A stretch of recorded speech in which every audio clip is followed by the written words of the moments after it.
Bonjour Fanta. Bonjour Yandé. Bonjour à vous qui nous suivez sur www.adionews.info et bienvenue dans votre 5e numéro de After News. After News, c'est l'essentiel de l'information de la semaine avec des reportages, des enquêtes, des portraits. Voici le sommaire.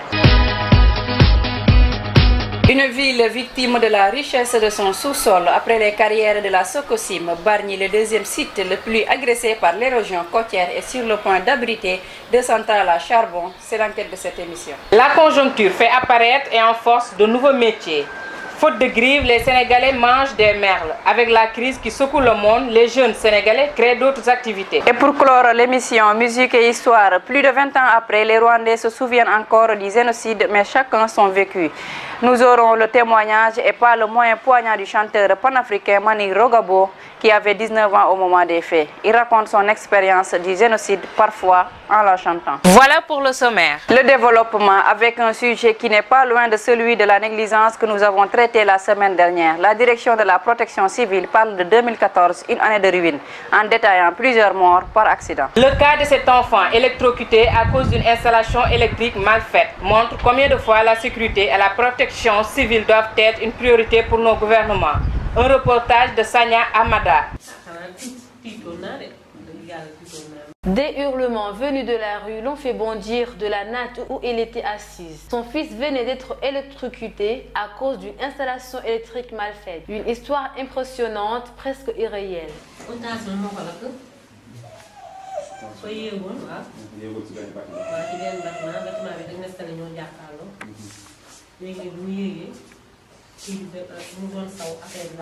Le jeu constitue pour les enfants un moyen privilégié pour s'épanouir. Mais les espaces où s'y adonnent ne sont pas toujours appropriés, notamment à Dakar. C'est le cas de ce vieux bâtiment qui accueille incontrôlablement des enfants à Diacksao, dans la banlieue de la capitale sénégalaise, alors qu'il est sur haute tension.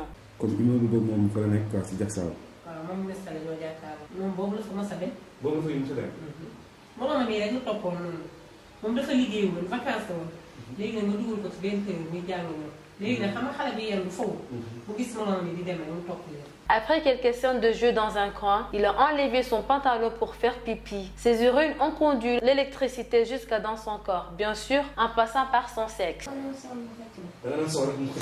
Suleiman, en classe de CM1, s'est retrouvé entre la vie et la mort. C'est la peur et l'inquiétude pour cette mère qui ne sait pas à quel sens se vouer.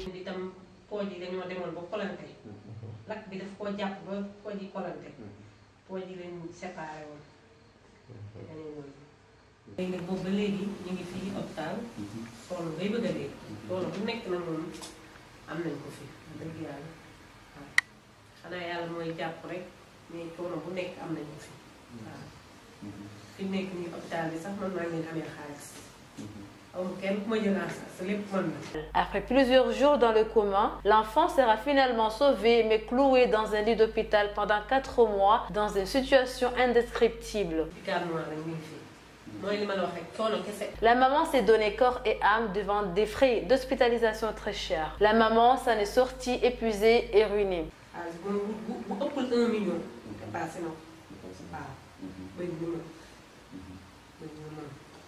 Parce que chaque jour da ngay jënd garab bis bu nekk da ngay jënd garab.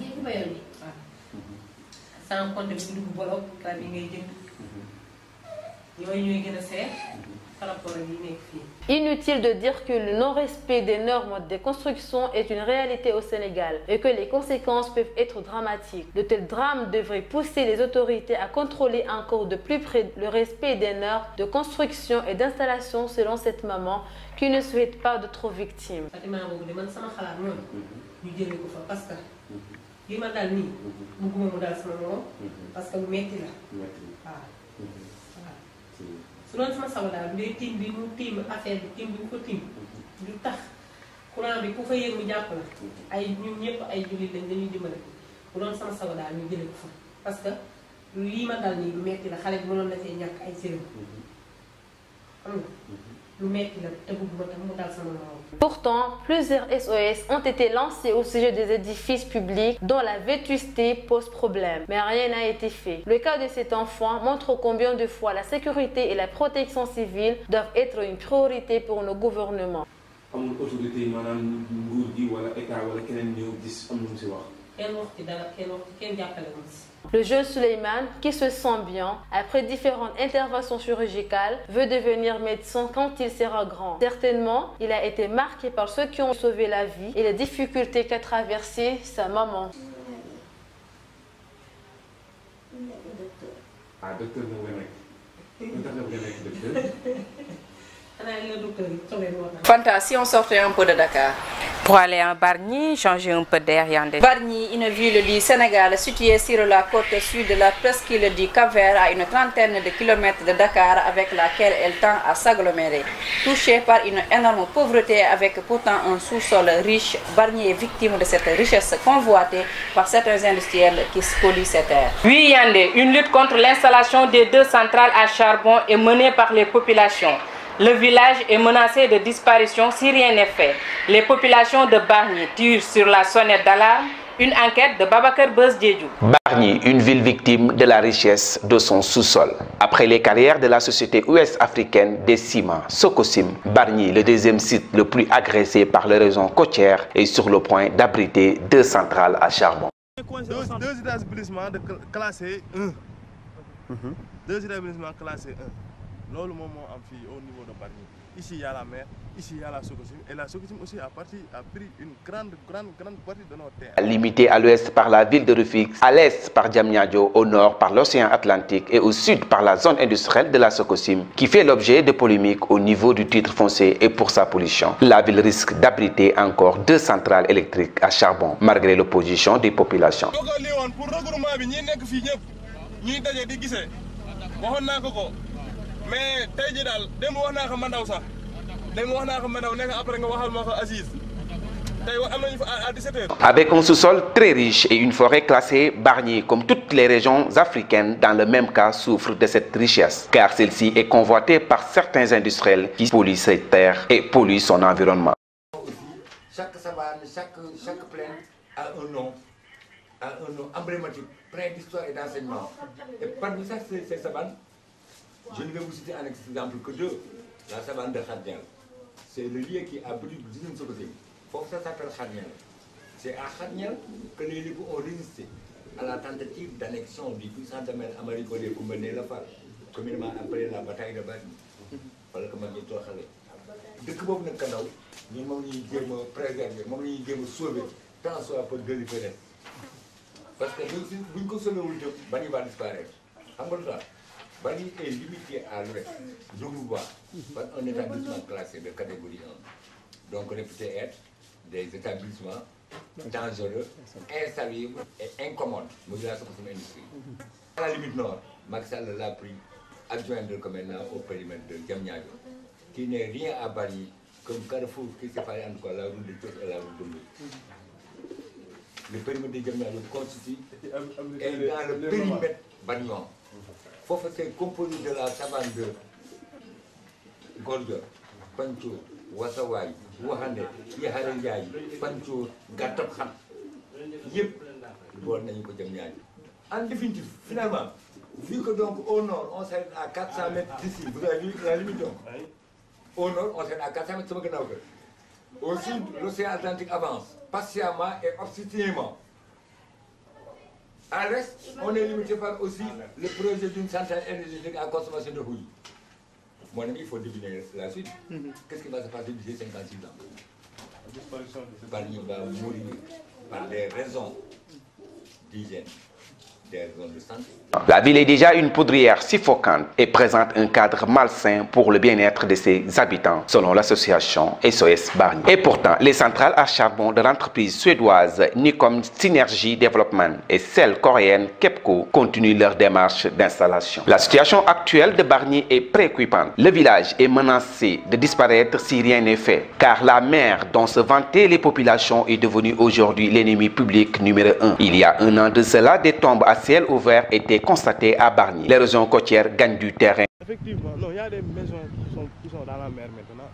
Il y a des mosquées, des écoles qui sont dans la mer, des cimetières. Et comme si cela ne suffisait pas, les seuls lopins de terre appartenant aux populations sont l'objet de la convoitise de certains industriels. L'État n'est pas en reste et pour les besoins du plan Sénégal émergent a spolié des parcelles de terre aux populations pour la construction de certaines infrastructures pour désengorger la capitale. Bargny est victime, ironiquement, de ces potentialités de développement. Inquiète, les populations de Bargny tirent la sonnette d'alarme pour crier leur ras-le-bol et tenter de sauver ce qui pourra encore l'être, se battre pour les générations futures. SOS Bargny est le slogan que porte une association qui lutte pour la préservation du patrimoine matériel et immatériel de Bargny. Par rapport à ça, on est en train de nous priver de tout ceci. Parce que la mer dont nous envie certaines localités de l'intérieur nous cause énormément de tort. Parce qu'il y a un avancée extraordinaire de celle-ci qui nous fait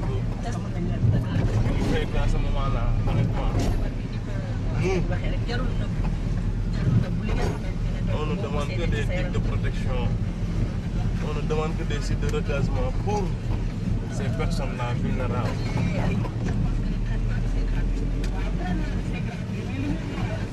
Ainsi, l'État et les industriels s'approprient leurs terres, polluent leur localité et en retour, les villageois n'hument que les odeurs nauséabondes et les fumées destructrices et la pauvreté qui gagne du terrain. Voici le triste sort auquel est confrontée la ville de Bargny.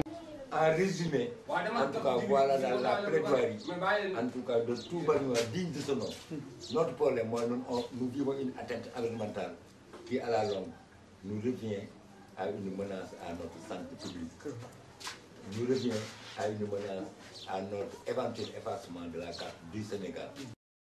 Et personne n'ose en parler car ces industriels sont très puissants et assez riches pour étouffer toutes les contestations. Mais les Bargnois n'ont pas encore dit leur dernier mot. Au moment où la modernité fait disparaître certains corps de métier dans le monde, au Sénégal, c'est tout à fait l'inverse. Ici, l'adage « pas de ce métier » tient tout son sens. Du vendeur de café Touba au bricoleur de matériel électronique en passant par le lutteur, de nouvelles qualifications fusent de partout. Le ministre de l'Artisanat et de l'Informel a du pain sur la planche pour les codifier.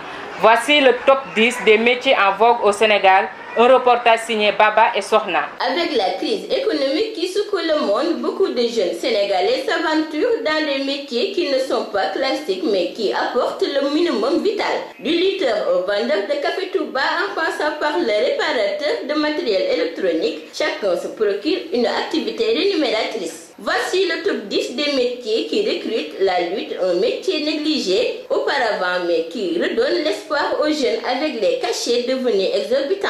Le métier de coxeur, des courtiers pour les transports en commun, un métier ancien qui lui aussi aspire beaucoup de jeunes. Il gagne 50 francs par voiture remplie. Moussa, un jeune joueur des Navétanes, rêve de devenir un grand footballeur. La danse de nos jours attire aussi un bon nombre de jeunes, filles comme garçons, à cause de la forte médiatisation des danseurs. Un petit espace, cela suffit pour effectuer son métier tranquillement et gagner sa vie. Le métier de coiffeur ne demande pas de formation et nécessite peu de moyens selon ce coiffeur. Ça va pas, malgré que les gens saturent trop, pour jóg rek wat, pour kii rek wat duñ ko jàng du xam ni ñuy kiiwee dañuy jékki-jékki rek jóg di wat affaire yooyu mais moom gaa ñi moom ça va quoi, ñoom ciy góorgóorlu. C'est valable aussi pour les métiers d'imprimeur qui permet à d'autres jeunes de trouver un travail plus ou moins intellectuel, malgré les roses des bas. Ça va. Ça va. Comme dans tout métier, il y a des hauts et des bas. Comme le bureau machine. Des fois, tu es confronté à des problèmes de machine, tu dois prévoir quoi. Donc, moi, qui vient, à part ça, ça va, ça vient le voir. Oui, ça va. Ça vient le voir. Ça vient le voir. Pour mon billet, comme on peut dire, il y a le début de la famille, le job. Dans le local, le local, ça vient le voir. Ferrailleur, une réalité au Sénégal, mais aussi un métier que les jeunes occupent. Bricoleur électronique, les jeunes effectuent ce métier sans être professionnels. mais avec une intelligence sans précédent. Les vendeurs sont aussi un métier que l'on redécouvre dans les rues de la capitale sénégalaise. Et en temps particulier, les vendeurs de café, à défaut de vendre le café classique, les jeunes vendent le café Touba qui est moins humiliant et qui revêt pour certains une dimension religieuse.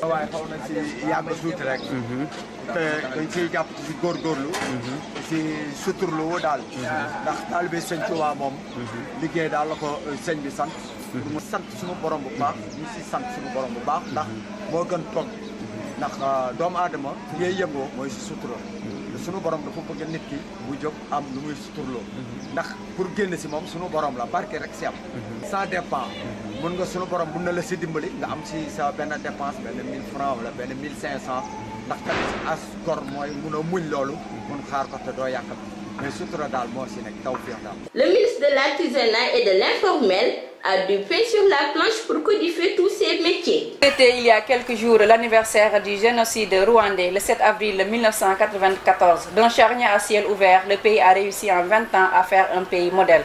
Une économie stable et conquérante, une nation aux séquelles qui disparaissent avec le temps. Il y a d'une certaine manière un rêve rwandais qu'il rend possible, oui. Oui, mais Manu, un panafricain fini et prudent, c'est fort de son parcours d'avoir réussi cet improbable défi de surpasser le génocide rwandais et de l'inscrire avantageusement dans les dynamiques de l'expérience. Que Manu a épousé le panafricanisme, il s'est confié à Tounouf Mendy. Entre avril et juillet 1994, 800 000 à 1 million de personnes, des Tutsis essentiellement, avaient été tuées en une centaine de jours. Les faits se sont déroulés lors du génocide au Rwanda, qui vit le massacre des Tutsis par les Hutus. Emmanuel Rosingamingo a alors 19 ans. Une guerre fratricide pour ce jeune homme, né d'un père Tutsi et d'une mère Hutu. Ce génocide-là, il l'a vécu au plus près. Tutsi, je l'ai entendu comme ça, mais je ne vois pas, en tant que panafricain, je ne vois pas vraiment ces différences physiques. Et je vois les êtres humains qui sont là, qui nous sommes rwandais, mais Tutsi, Hutu, pour moi, ça n'a pas une grande définition, mais c'est une histoire, ça existe. Voilà, donc je ne peux pas changer cette histoire. Il reste convaincu que c'est une histoire purement politique, un moyen de diviser pour mieux régner. Être Tutsi, Hutu, ça ne devrait pas être un problème. Ça devrait être une fierté pour nous de dire, mais voilà, on est Tutsi, on est Hutu, on vit en harmonie et puis voilà, on est content. Ça ne devrait pas être un problème. C'est pour ça que je dis, ce n'est pas un problème de citoyen rwandais, c'est un problème politique. Pudiquement, Emmanuel laisse ressortir quelques souvenirs douloureux. Un jour, ça m'a hanté même. Un jour, j'ai vu une famille Tutsi qui demandait, qui suppliait aux militaires de les tirer dessus. Parce qu'ils avaient peur de mourir de machettes.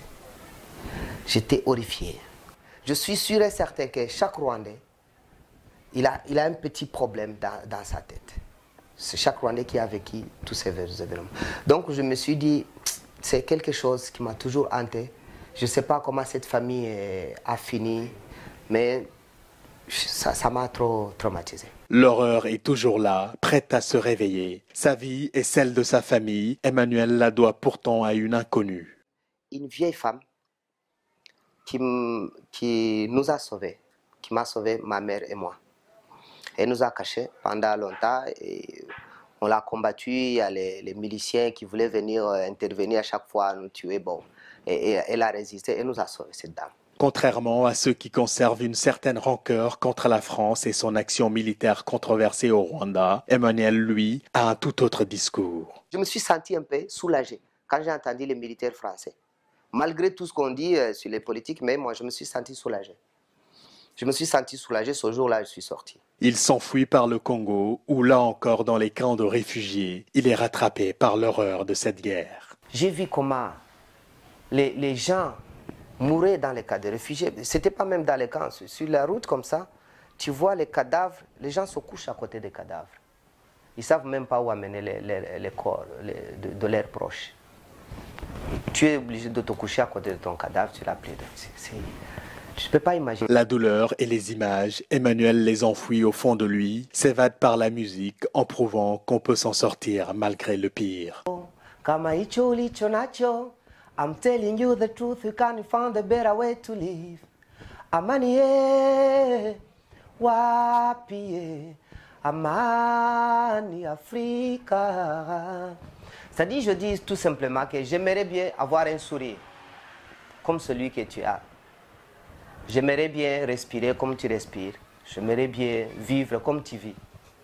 Et je sais que ce que je souhaite avoir, comme toi, comme ce que tu souhaites avoir, si tous on peut avoir ça, on peut vivre en harmonie. Emmanuel Rossingamingo devient Manu Ragabo, son nom d'artiste. L'expérience rwandaise, riche d'enseignements, l'accompagne tout au long de sa carrière de musicien. Many years far away from your family, serving the whole of Africa and honoring your country, Senegal.